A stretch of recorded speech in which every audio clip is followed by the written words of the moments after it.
Hello, everyone, and welcome to the public Fireside chat for Chapter 3 of The Wizard, the Witch, and the Wild One. I'm your host, Erika Ishii, and with me, as always, on my Fireside chats, Aabria Iyengar. Ahoo-hoo! Crackle, crackle. Congratulations on a beautiful arc. And congratulations to you, too.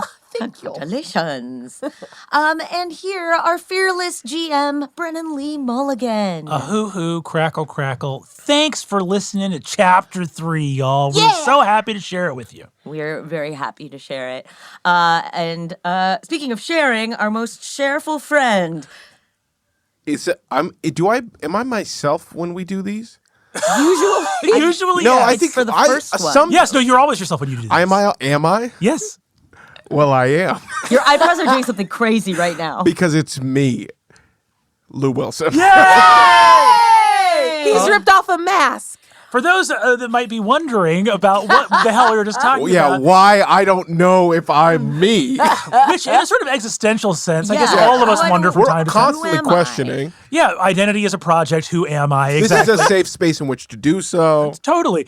Well, normally we do these fireside chats behind our little fireside, which is our Patreon. Firewall. The firewall. Have we ever called? Oh my God. So normally our sort of discussions and doing bits and hanging out and talking about the episodes happens back on the other side of our Patreon. But this one is for all of you that are listening to the show out in the main feed. And Lou Wilson, I'll just put it this way. There's a lot of very colorful characters that show up in the fireside What can I chats. say? I'm a busy man, and I can't make them all. But I've got a large network I can call on in times of need. Speaking of which, can I just get an update on how the search for Atlanta went? Great. I found it, which was kind of exciting. But, it was kind of one of those things where it was like a kind of whirlwind romance, very fun 2 weeks. And then I was like, I kind of miss my bed. And so I'm home for a second, but adventure awaits, As always. Thanks for making the time. Wonderful. Thank you for making the time. And I do have to say, a lot of your friends that you have called on to fill in for you in the fireside have been not only very helpful and insightful in their performances, but also in helping bring back our boy Brennan. Oh, that's right. Yes. Well, I was there for that, right? Yeah. Was I? Yeah, I was there. I think so. I have trouble remembering sometimes. When you live a life filled with so much fancy as someone like me does, With so many amazing friends like Tomahawk, Mo Johnson, Richard Goose, Richard Oklahoma. Oklahoma. Ito Yoda. Brown. Yeah. God, so many friends of the podcast. Yoda, Whale, Frank Lane. Oh, Yoda. We need to get Don Pimento in. We had to reschedule him. Oh, that's that's right. right. That's yeah, right. he's great. But we're here to talk about Chapter 3 of The Wizard, the Witch, and the Wild One. What a delight this chapter was! Is that the word we want to use? A delight. I think it started delightful. We're like, we're going to meet witches. It's going to be great. And then you made it scary and hard and terrifying. And then we ended delightful again. I think I'm still in Suvi's scary off land. to go see her boyfriend. And, Yeah. Ame and Ursulon are doing a yakety sax out of the castle. It's very, very true. Yeah, Suvi is in Scary Land, which is where okay, she come started. join me, and where Ursula. she's- Okay. But it's really, really fun. This chapter of this story, which we're sort of going to talk about and review during our time together and share our feelings about the chapter, which we've been doing over on the Fireside. And again, I'll just mention that this month, if you're listening to this talkback, this month Hit is it, dude. Hit those talking Get it. points. I'm gonna man. hit these talking Get points. These fucking bullets are getting fucking all fired out all of the Brennan gun. All of you in the public are in for a real treat right now. Brennan is going to share with you something that he shares with our patrons usually, only exclusively. Hit it, Brennan. For those of us that are considering, we would love to have you come join us by the Fireside. Our Patreon's $5 a month, and there we share fireside chats where we deep dive into the characters and their motivations in the week's previous episode. We often release some bone cones, some bonus content, interludes and side adventures. This month, September, we have 2 different interludes coming to the Patreon. We have character subclasses, the Wizard of the Citadel, maybe a little Paladin homebrew subclass if rumors are correct. We're getting a awesome revision post-playtest for the homebrew witch class, which is a playable class in 5e Dungeons & Dragons. For those that have always wanted to play a witch, now you have a way to do so. And we also have a 100-plus page lore glossary that will be published to the Patreon. That's all coming in the month of September, as well as some video content. Oh my God. Some really Did you say video content? some video content over on the Patreon of some, I have to say, top-notch artistic talent. Across the Stop board. that. Stop that right now. If you ever want to see, I think people really render the heart's sight on the page with Will the you gift of artistry. fucking quit it, man. All right? I mean, they don't understand why I'm having an emotional reaction, but they could. Hey, Molto Lou, bene. Lou, I need you to know I had the same problem. I made the same bad guess when watching the video because I forgot the real answer to one of the drawings. Fucking stop it, dude. I swear.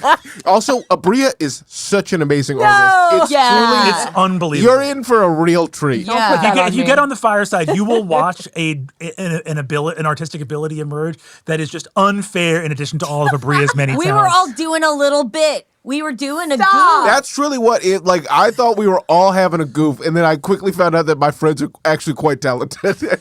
Yeah. And I'm all the good only drawers. one. Stop. No. You know. I think you're an No. artist. I think you understand Okay, I'll take the that. heart of things. I'll take that. This is what happened between us drawing and then Aabria doing what she did was like going to karaoke and finding out that your friend's cousin is Andrea Bocelli. We've really oversold a thing I was drawing in 2 minutes. I don't know. I just rewatched it as well, and I was like, damn, Aabria.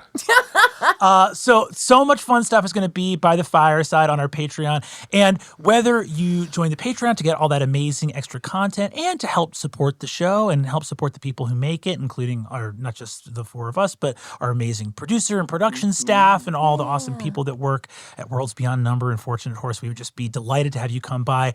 And even if you just share the show here at the end of this amazing chapter, consider sharing with your friends because we love to get new people by the Fireside from word of mouth and have had their pals vouch for it. So thank you so much.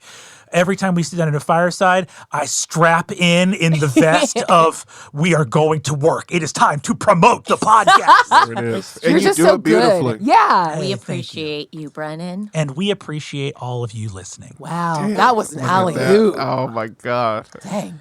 They planned that And one. today, on this public fireside, we are here to discuss the entirety of Chapter 3, WitchCon, as we WitchCon. so cutely call it. So this is the craziest part of this chapter to me. The time span of this chapter is so radically different. This was essentially 48 hours. One sleep. One sleep, Pretty right? much. Or, Right. in Subi's case, none sleep. I got one sleep. 3 days, one sleep. Isn't it 2 sleeps? No. Yeah, you guys all got 2 sleeps. Okay, And we- I got Yeah. one sleep. It's kind of, I think it's like 36 hours because it's like Yeah. day one, you roll up, the witches roll up, Hakea goes like, I'm tired, and then goes to bed. And then the next day is the big day where everything fucking happens. Yeah. Wait, so let's it's see. we all got there and then went to sleep. And then like day one, the witches all get there and have the first part of the conclave. And then night party, big fight. We find out everything in the world. One sleep, day 2 of WitchCon, and we all leave on day 2 of WitchCon. Well, I, though, also am lucky enough to get to use switching between time zones to get one more sleep in the first episode. Yes. right. So I sneak in and but it's all about time zones. where we actually started, like this chapter starts with Ame deep in the frozen valley with the orchard of icy trees. Yeah. The wizard Sky aboard the Meridian flying to the north, and Ursulon in a burrow in Fucking at the Gouthma. International House of Pancakes, just fucking living well. Row. Pancakes. Boy, we're a long way from Roro and his I'll pancakes. tell you that. Man, what a strong, sweet start. It was lovely. I missed that. But we had so to give our sort of like overview of the chapter, right? Ursulon connects with his family and then ventures towards the near spirit, gets some gifts from Callias, a magical artifact, comes close to almost hearing or seeing the man in black, and instead peels off and ends up finding Orima, who gifts the horse Haliman, the spirit horse, solar horse that takes him across the world. That music was so incredible. Taylor had for that the horse. And then Suvi arrives. We meet Indri, the Witch of the Wind and Stars. And there's the negotiation of how the Citadel wizard may be allowed into the Witch's Keep, and that's navigated through Suvi and Ame and Indri. So much tap dancing. Oh, yeah. I love that you were like, welcome to this palatial glass-like ice palace. Erika, Ame will be tap dancing for the next 72 hours. Begin. Double off the buffalo. First, get your friend inside the door, of which con she did not buy a badge. Yeah. God, that's so funny. And then, WitchCon really kicks off in earnest. We meet Costa the bear. We meet Ara, who's sort of like the Aurora Borealis spirit that is in the retinue of Indri. And you guys are all in sort of that main hall. We see the Keep of the World's Heart. We see the Tower of the Crescent Moon.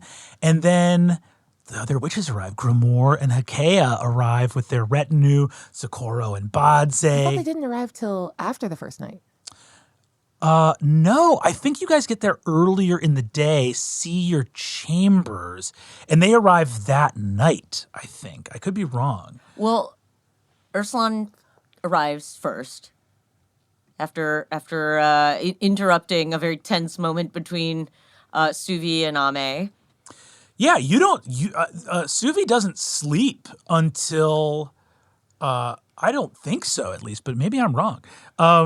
But you guys... This, too, is part of our normal fireside chat. It's actually unimportant, but yeah. Yeah. And then because I think that the witches arrive sort of towards the end of the day, which is why Hakea calls the meeting short, Gotcha. right? Like, their retinues arrive, Witch of the Wild Hunt, Witch of the Woodland Green, and then Mirara, Witch of the Waning Moon, in the conclave chamber, calls the meeting, and we see that they're going to destroy Ame. We unfold from there. I think after that, it's like dinner together. There's the attack on the wizard Straw from Grimoire. We hear about the Antivolist.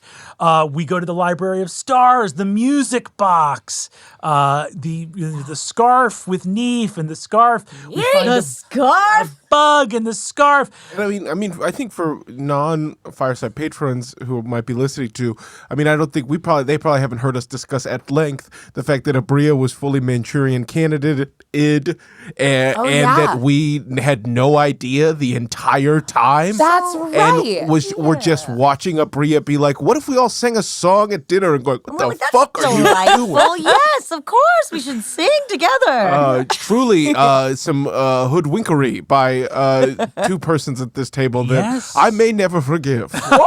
Oh, no. That's right. The Gaius spell and the modify memory that were placed on Suvi, that was run in a scene without Lou and Erika being in the room. So the entire chapter, they were unaware.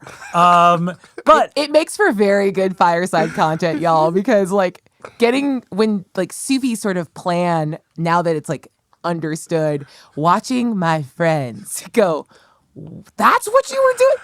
Worth its weight in gold. I thought it was just because you thought Indri was hot, and yet, I'm gonna leave a music box for her. That's so nice. She's describing so specifically where she wants to put it. Yes, when you were like, I'm leaving her a gift, I was like, oh, that's so nice. Truly, chapter 3, to sum up so far, chapter 3, WitchCon, a lot of politicking and treachery amongst friends at this table. we have the scenes from this chapter, the battle in Hakea's keep, being approached by the man in black with the sword of night, Ursulon being swallowed up into a lady's torso. How about it? Yeah, Bate fully kind of folded you in. Yeah, man. Hey, I bet nobody very knew that Bill Ursulon was twisted. that flexible. You know what? We didn't talk about There that it is. enough. No one's ever asked Ursulon to hit a split before, but he Wait, can Ursula do the side Z and middle Z splits? Oh, of course.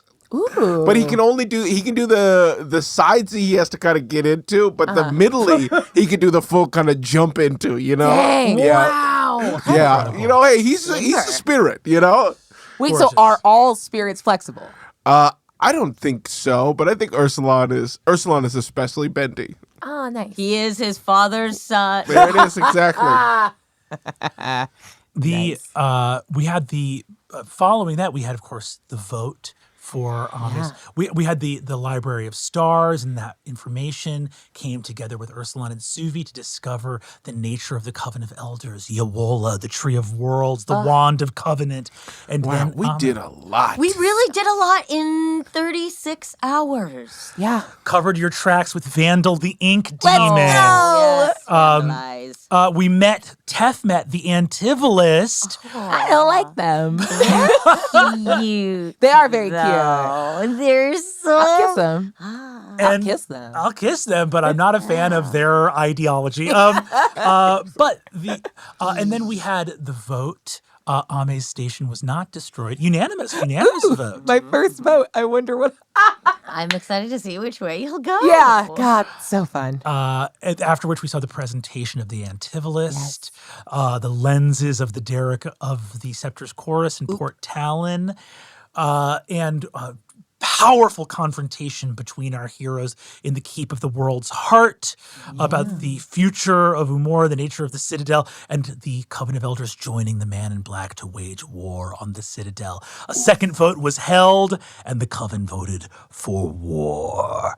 Suvi fled to the Meridian and discovered that Silver, her love, was in danger in the Shroud Mountains at the frontier of war as Ursulon, Ame, the fox, and an unconscious apprentice Neef With a chamber pot on her head. and a brand new lion door knocker got on a magical rock after being awakened by the diamond spirit / coal spirit Toph and flew for Toma as the Witch of Wind and Star's wrath echoed out. That's a big old chapter, gang. But wait, there was more. A post-credit sequence. That we didn't know about. Is this how you all felt the whole time? Because I felt betrayed. Because Yes. I didn't there know it this is. was coming. Exactly. Now you never know what is, you know. What was decided in a room that you were asked to leave and you went on a long walk up to the Batman cave during, you know? You just never know.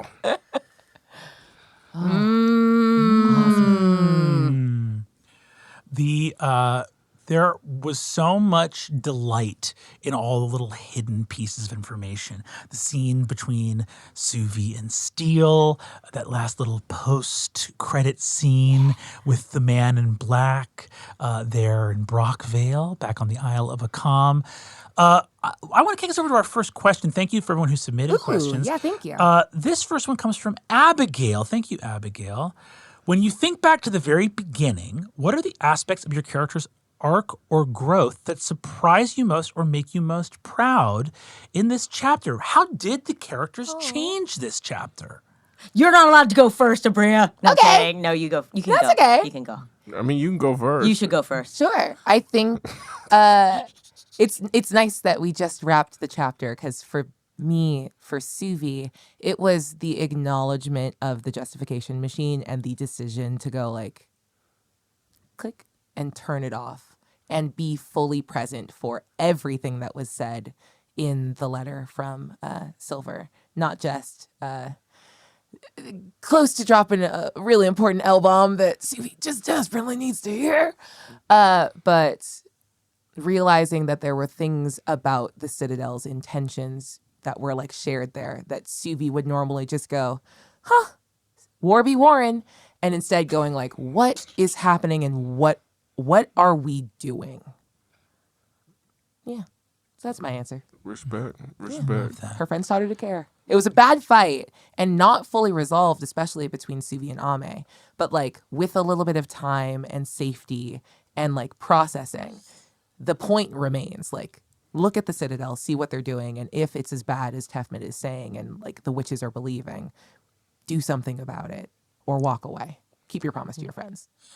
There's something in that tiny moment that Suvi takes where she describes being back on the ship. And I thought that the moment was so fascinating and provided such a deep insight into Suvi, and maybe even by extrapolation, sort of like a read of human nature.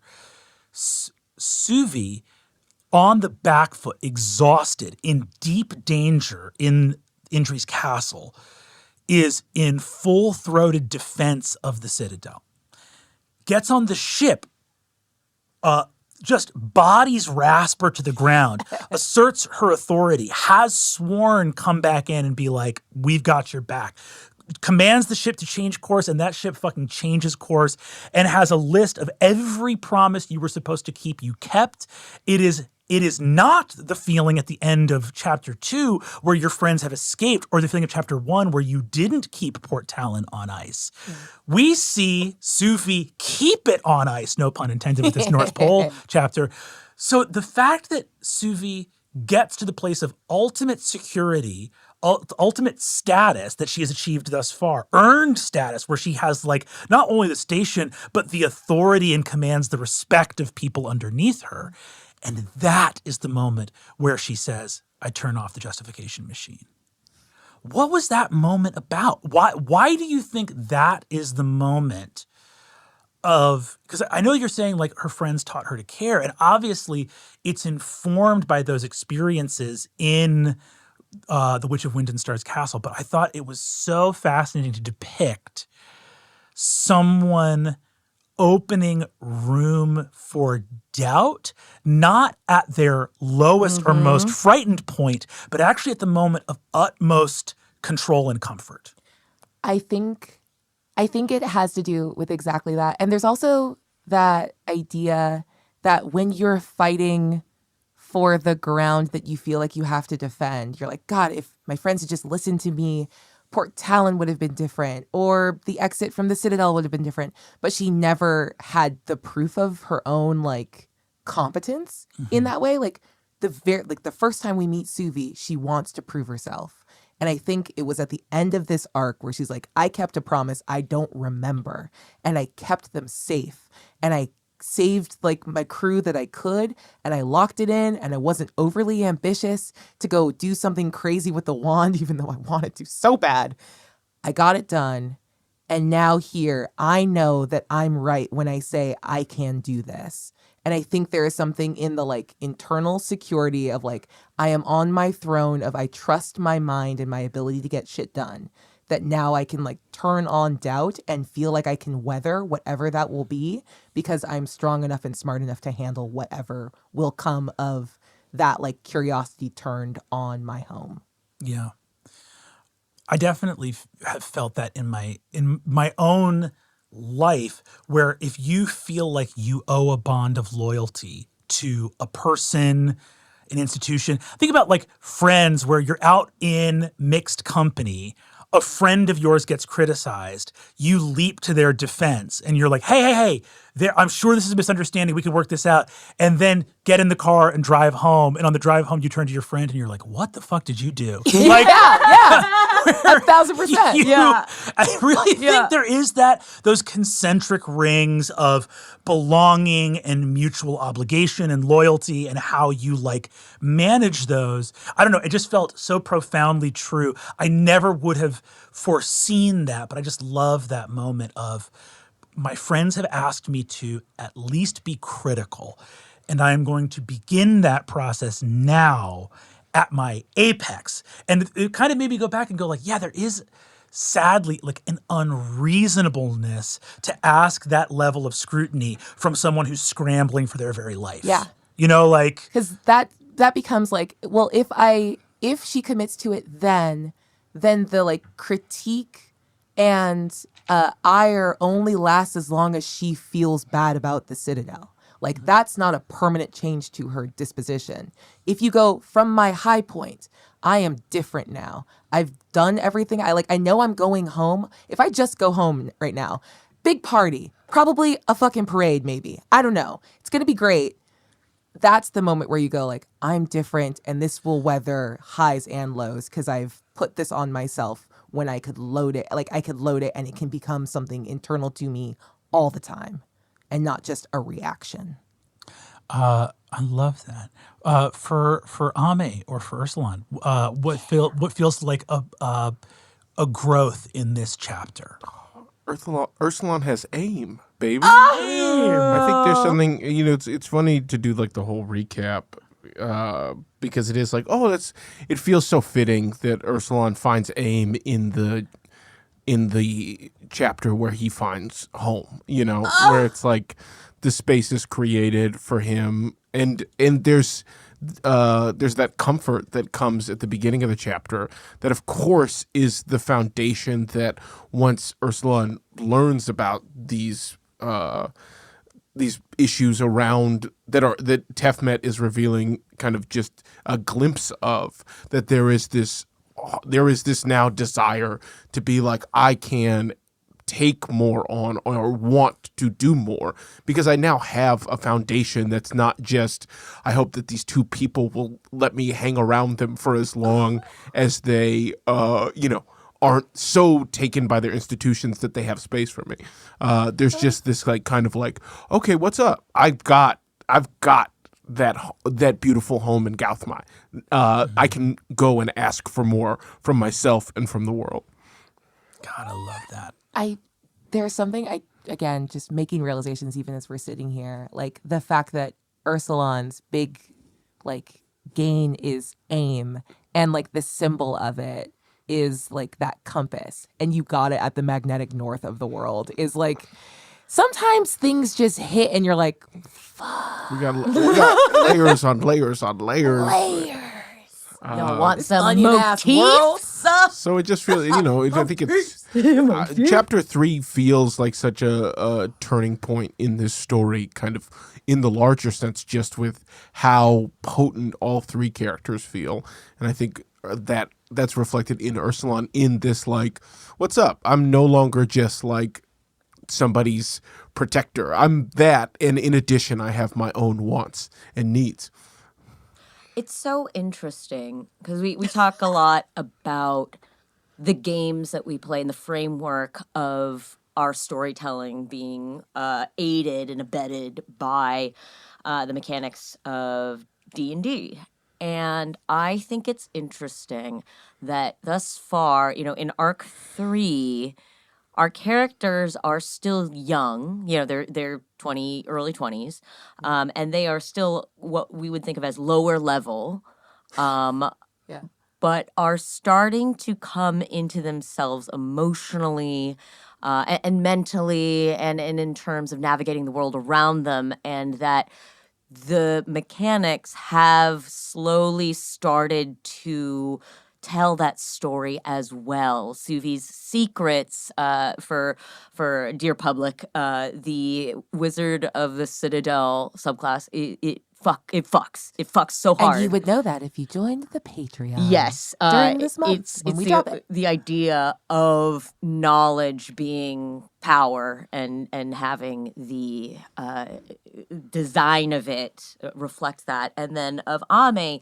learning witch things and being able to enact. We saw the first time Ame's curses, retributive curses from witches, which is part of the mechanics of witchcraft, kick in at a that grasp dog, right? Like at a moment, like a climactic moment, at two climactic moments, and it's in some ways.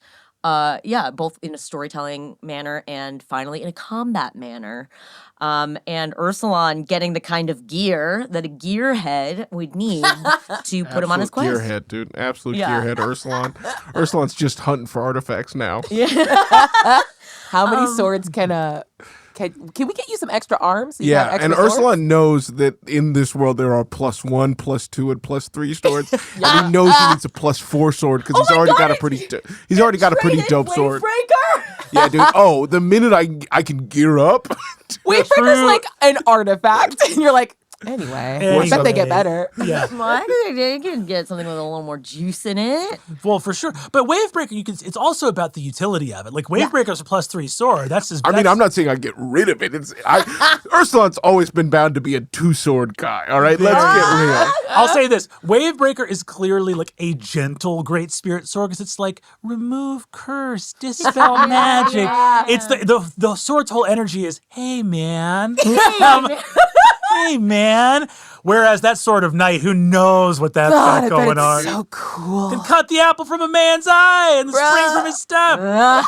Yeah, we all want that sword though. We want him to have that sword a little Ursula bit. can have the sword. I'll take. You'll take the man. You'll take the man in black. I was gonna be a little more vulgar than that, but yeah, that's what we were saying. That's what I'm saying. The subheading for this chapter, I'm realizing in terms of what everybody walked away from this with, because of course this chapter 3 of The Wizard, the Witch, and the Wild One, you all got the wand, the watch, and the win. Shut up. Whoa. We're fun. This is fun. Big I W's all around. Big dubs, all day here on Worlds Beyond Number. I would say for Ame's arc is that I mean, she spent this whole campaign so far kind of being on the back foot. She's had massive shoes to fill. She's a new, essentially a new witch. She's new and a young adult and hasn't figured herself out yet, much less being able to step into the shoes of one of the most powerful stations of witchcraft in the world. And so she's been trying to get rid of a curse, trying to find her way back home, trying to get to a meeting where she's told that if she doesn't show up, she'll die. And you know, sort of it's coming from all sides for Ame.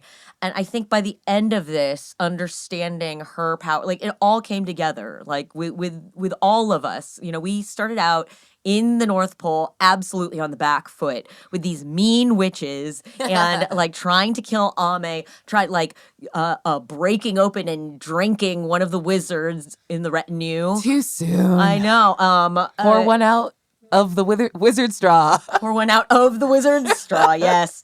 But I think by the end, Ame realizing the importance of her station and how she relates to it, because she really can't fulfill it in the way that Grandma Wren did. She has to find her own spin on the station. And for her, I think, you know, escaping death and making friends in the castle, and then, of course, leaving it in an absolutely unhinged fashion is Ame being able to reconcile her station and who she is. Because as we have said on the Fireside, friends, Ame was not born responsible and caring. Ame had to have a reminder next to her bed, be kind. Mm-hmm. She's a little trickster. Her thing that she needs to work on is in her familiar, a fox, the mischievous, stealing little ne'er-do-well. I think there's something too, the beginning of chapter 2 in the flashbacks to Ame's training, we see that little scene where she's like, I could make them think I'm normal. There's that little open door. Yeah. But there's something to thinking about it as well.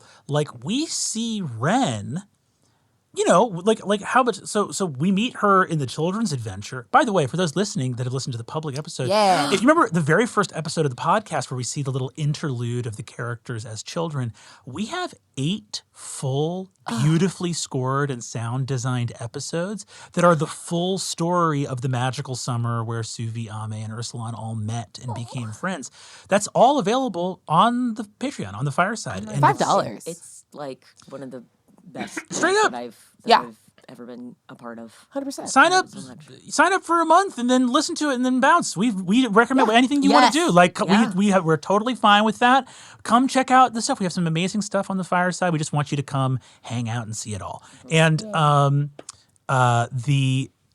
children's adventure is so special and very near and dear to my heart. But in that flashback, so what? That was like 14 years before the events of the main campaign. Mm-hmm. So we saw Grandmother Wren in the last 14 years of her, century-long service as the Witch of the World's Heart. And I think that, like, even her familiar, which was Taro the rooster, the difference between a rooster and a fox as your sort of, like, spiritual symbols for what the world's heart is, I think that there is something to Wren.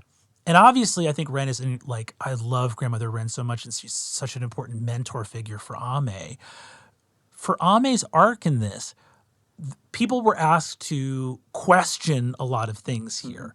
Ursulon has only ever been treated kindly and respectfully by the Man in Black, and had to ask, what's going to happen to my friends? And he got a straight fucking answer, man, for whatever the man... my man did not lie. I was like, why? Nothing but respect. Yeah, you know? I did it. That's your... Hey, Brother Ursulon. I do love the Man in Black, and in terms of wanting spirits to be inhuman in the positive way, they are not human beings. There is no fucking hustle from the Man in Black. There is no well, if you think about it this way, it's like, oh yeah, they gotta go. Yeah, for sure. It is. Yeah. It's honesty. But and then Suvi's reckoning with the Gaius and this strange thing of having a compulsion to do something that she can't understand, this incredible mission for these stars. For Ame, the original push in the council meeting of, like, you saying Wren is the greatest witch ever, and getting this pushback from these other 4 witches being like, I mean, she was all right. And they then... really screamed mid at you, and it was wild. Stubborn. And then in the final vote where you were like, do I not have time to try and find some other way? And the coven saying that was Wren's exact request, and she did not find it. And then the scene with Marara in her keep where she was like, you might not like what I represent, but I'm a good witch, and Wren was a bad witch. Is there being like you cannot claim to represent the whole of the mortal togetherness and of humanity and of the things that work side and side with each other, and represent that solely as wholesome, not when great empires and dominions march to war with each other. Yeah. And there's is there any part of Ame that, in thinking about the years Grandmother Wren had to try to find some other way out, there's a big hole in Ame's knowledge there, and a question about what Grandmother Wren was doing? Because obviously you knew that she was up to quests and adventures all the time, but is Ame walk out of chapter 3 with unshakable faith in Grandma Wren, with any questions about how to live up to her? Or is there some doubt in Ame, or a question of, if the way Grandmother Wren was doing this, I don't understand or don't see how it works, how do I do this in my way? Yeah, I think it's that last bit of that. I think Ame reveres and loves Grandmother Wren as a mentor and as her only family figure, but that I think she understands that if it took her 30 years and she was not able to convince the witches or enact the kind of change that she wanted, that there's something else. Like Ame, I think she has read the letters between Stone and Wren, and Ame has sort of been raised for this role in the way that Grandma Wren thought was important. But I think that there are things that Ame values and finds important and is willing to do, I think, that Wren couldn't have seen. Yeah. So, and I think Ame is starting to realize that. Even aside from them being different people, I think their comparative age matters. Mm-hmm. You know what I mean? Yeah. Like, we saw in Hakea the downfalls of even as great as it is to have a powerful witch, like there's some shaky ground when you transition to a new witch of a station. Yeah. You're low level. You don't have the experience. You don't have the chops. But we also see on the flip side, Hikea, who was asleep, who had infiltrators in her retinue, who had... Yeah. Nothing worse than being like, oh, Hikea seems fun. Oh, she's awake. No! Yeah. No, go back to bed! No!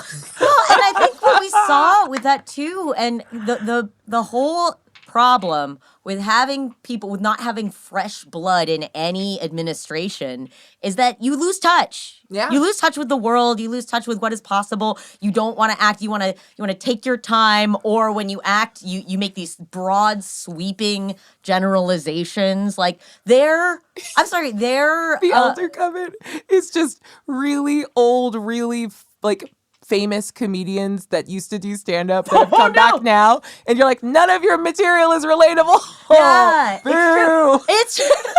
Yes. It's true. It's Yeah. like, yeah, of course, you can't say those things. It's not that nobody was offended before. It's just that you didn't have social media you didn't know about You that. can't cast any of the spells you used to be able to cast these days. Let me tell you, you go to on a college campus and try to cast some of these spells.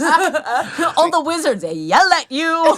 See, I don't know. When you guys talk about Morning Run song, you're talking about that old Morning Run song. I always think just about that 5'2" baddie in that corduroy hat. That's what she'll always be for me, Yeah. Canonically, I only got one Morning Run song in my head. canonically the hottest person in this campaign, according to Brennan Lee Mulligan. I Yeah. think so. Physically incapable of rendering her in art. That's how hot she is. Yeah. There you No go. one can do it. Just Yeah, too I haven't good. seen anybody do it. I dare you to render a 5'2" baddie in a corduroy hat.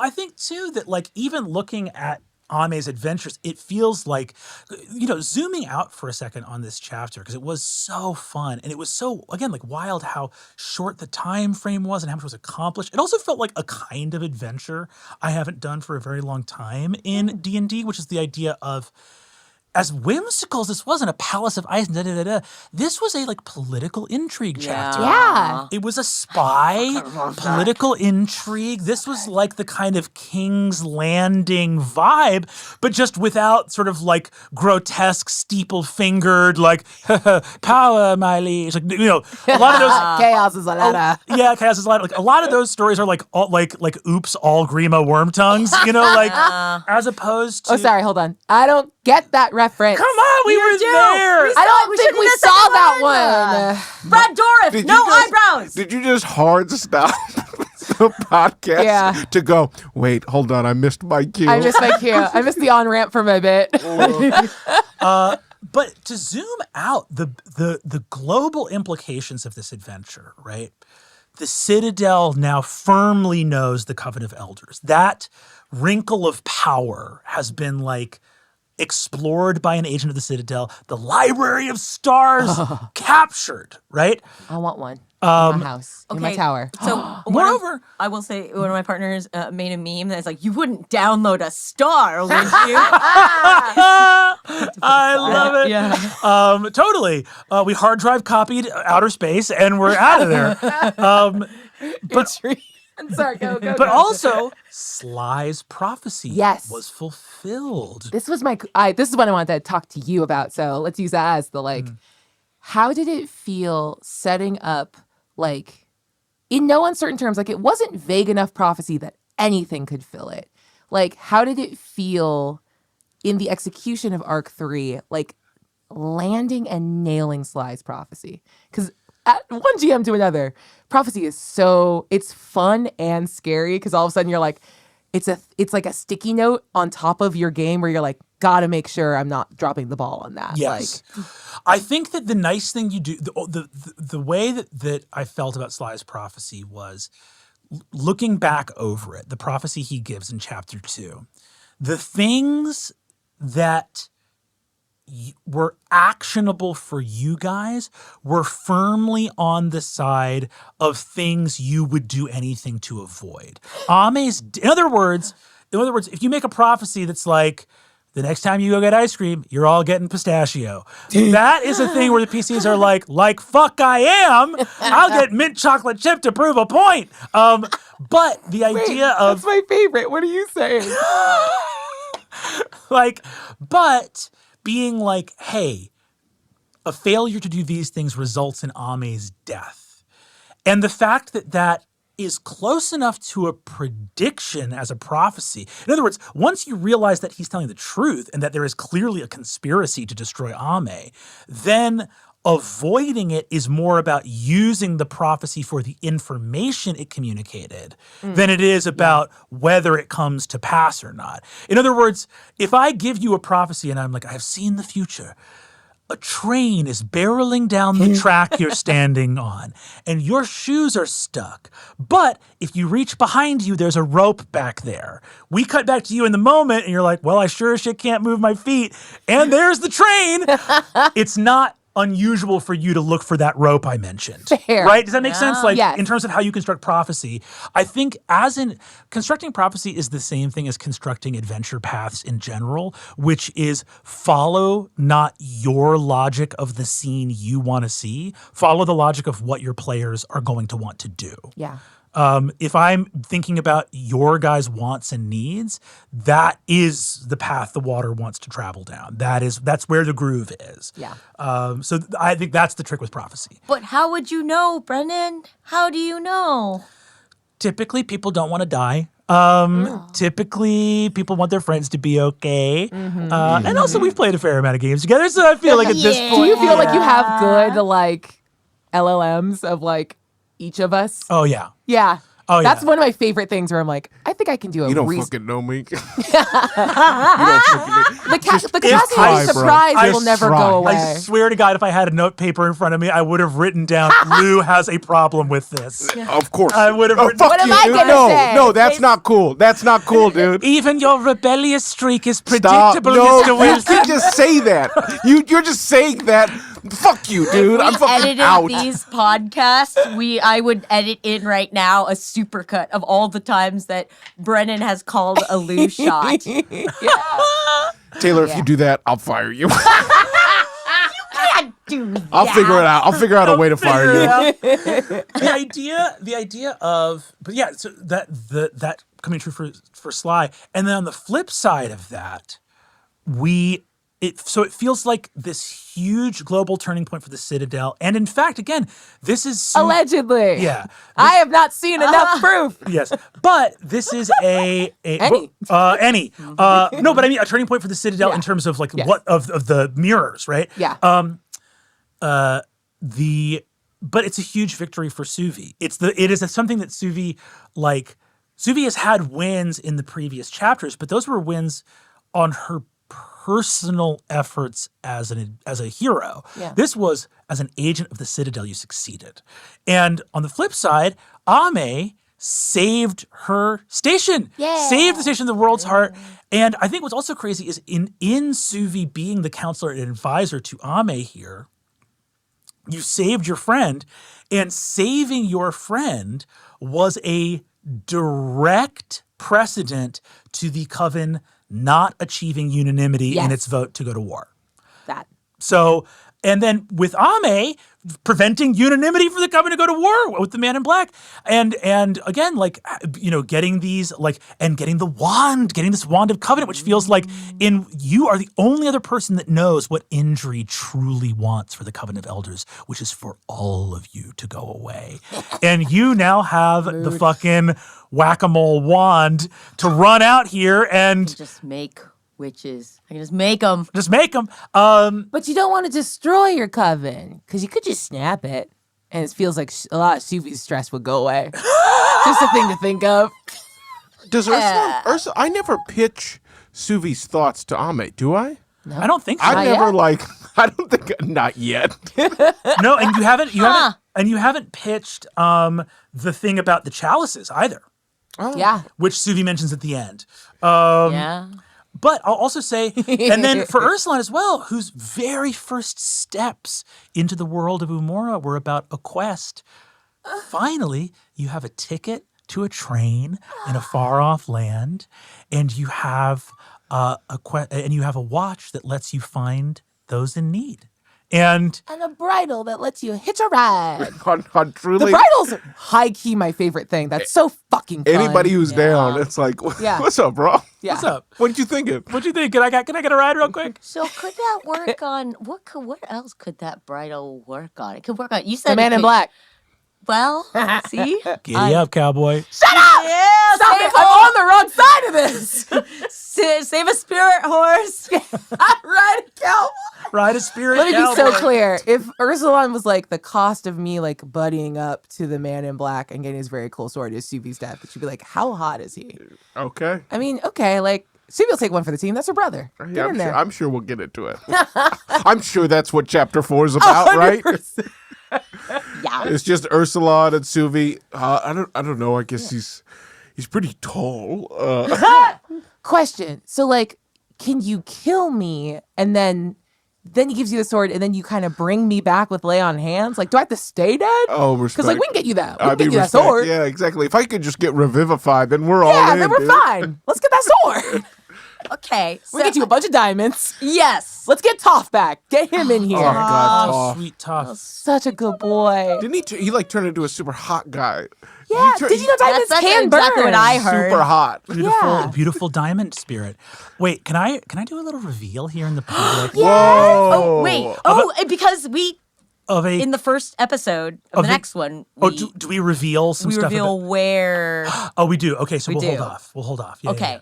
But Well, if you'd like to edit that out because Well, or you could do another reveal. I'll do another little reveal here of the public for all you watching, which was there was a connection between Toph, who was Oh, yeah, we talked about that, who yeah. was in the bucket at the bottom of the staircase, and the missing gem on the horn up at the top. So the horn of the Yes. watching fire originally had a diamond set in it that tumbled down the stairs into the bucket of coal and became a little coal spirit. oh, it's so good.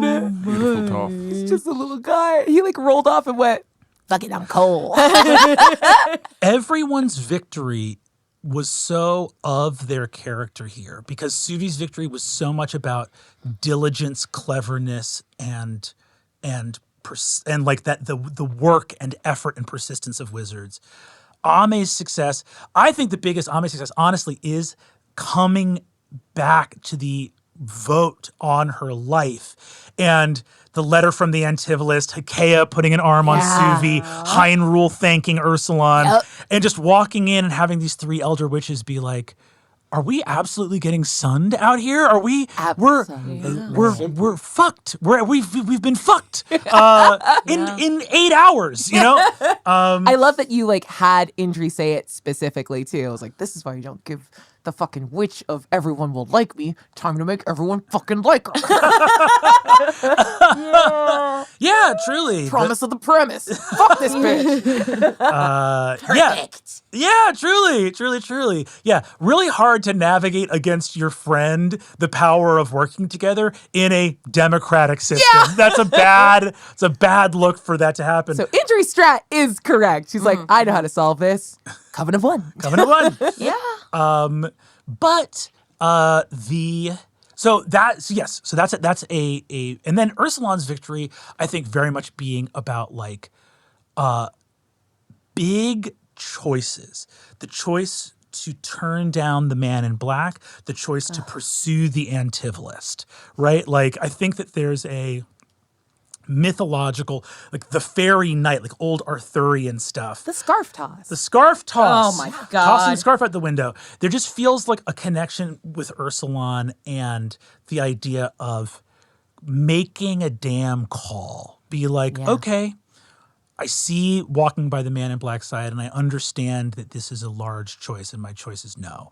And I understand going to the Antivalist and them being like, hey, who am I helping? And you'd be like, me. You're helping me. Like, just, I think there's something so profound about that call and the idea of like, I'm like under my own head of steam now. And I feel like especially chapter 2, you know, like Ursulon's chapter 1 was like, the like still had like straw and booze on him from JB Adelaide and like finding his breath for the first time.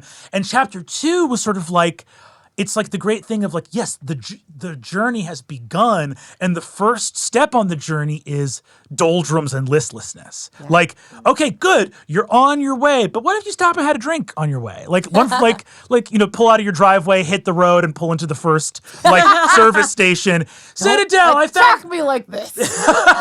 Like, service station. I found my spot. Like, and it feels like this is at the end of this chapter. It's like, oh, home means I have something to lose, means I have to do something. Yeah. And it was just beautiful. Gorgeous. The fox learned nothing and changed not at all. Yeah. That's not true. The fox learned tremendous sacrifice and ate hella keys. He did. For the cause. I don't think nobody asked him to eat I think he's actually more of a team player. Like, I think that's the thing he learns. Yeah, and he learned about lying snakes. For snakes he in learned the about river. Snakes in the river. Yeah. Oh, you know what he actually did? He did learn when Ame and Suvi had that beautiful embrace that Ursulon could see the like tapestry between them. And the fox was like, we shouldn't run. Yeah. Which was the first time the fox has ever said that. The fox is becoming a team player. Like, I think that's as like a self-interested little animal who's like, I'm not a pack animal. I'm on my own. I have to do the things that I want to do because those are tied to my survival. My wants are survival needs. Yeah. And now it's the like, well, no, boss, I want to do things that make you happy. And I'll allow space for the people you care about to have like their own things too. Mm-hmm. And like he has different relationships with Ursulon and Suvi and like has like different boundaries. And like he is growing and changing in like the most fun little way. He actually did have a great bonding. So he's had many bonding moments with Ursulon through just being like, hey, it's the big guy. And then being a wild thing and talking about baths. I think he had his first bonding moment with Suvi in a real way in this chapter where he was like, oh, the thing where he's like, he obviously Ame is his whole world, but he's like, oh, the boss should learn from Suvi to keep secrets. Yeah, that was right. You have to keep secrets. You have to not tell people. Wander. Yeah. And that is, but I always think about the fact that the intelligence version of enhanceability is called Fox's Cunning, where he's literally like, don't be telling people the shit you know. That's fucking, like everyone knows a secret is a good thing to have. So good. Oh, man. So thank you so much to the dear public who is listening to this. Yeah. We really appreciate you taking the time. And you can hear more deep thoughts and silly thoughts and different segments like Bag It or Tag It, The Horner Corner. No one knows when the Horner Corner is coming. Oh, my God. You never see it coming. So exciting. We got him. Got Taylor. Great video game. Great video We got a video content. game coming. We got video game coming out. I For Xbox. It's coming out. It's coming out. I meant to say great video content coming out. Great game content coming out. We have some great classes. Caro's Gate 3 coming out. Caro's Gate 3. Caro's Gate 3. We got fresh DLC for everybody. Please be there day one when it drops. Romanceable Will Gallows. There you go.